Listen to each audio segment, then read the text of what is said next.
વડાપ્રધાન નરેન્દ્ર મોદી લિંબાયતમાં નીલગિરી ખાતે સભા સંબોધવા માટે હેલિપેડ પર હેલિકોપ્ટરથી ઉતર્યા હતા, ત્યારે તેઓના સ્વાગત માટે મુખ્યમંત્રી સહિતનાઓ હાજર હતા. તો હેલિકોપ્ટરમાંથી ઉતર્યા બાદ વડાપ્રધાનનો રોડ શો શરૂ થયો હતો, જેમાં આખા રસ્તા પર માનવ મહેરામણ ઉમટી પડ્યું હતું અને મોદી મોદીના નારા લગાવ્યા હતા.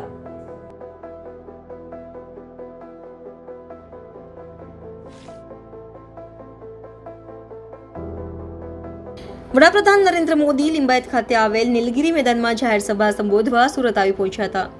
સુરત એરપોર્ટ પર બપોરે આવ્યા બાદ ત્યાંથી હેલિકોપ્ટરમાં સેલવાસ ગયા હતા, જ્યાંના કાર્યક્રમોમાં હાજરી આપ્યા બાદ હેલિકોપ્ટર દ્વારા વડાપ્રધાન નરેન્દ્ર મોદી પૂનાગામ ખાતે બનાવાયેલા હેલિપેડ પર પહોંચ્યા હતા. વડાપ્રધાન નરેન્દ્ર મોદી હેલિકોપ્ટરમાંથી ઉતરતા જ મોદી મોદીના નારા ગુંજી ઉઠ્યા હતા. તો હેલિપેડથી નીલગિરી ગ્રાઉન્ડ સુધી વડાપ્રધાન નરેન્દ્ર મોદીએ રોડ શો કર્યો હતો.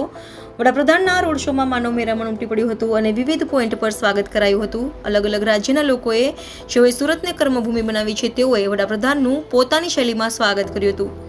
વડાપ્રધાનના રોડ શોને લઈ આખા વિસ્તારમાં ચાપતો બંદોબસ્ત ગોઠવાયો હતો.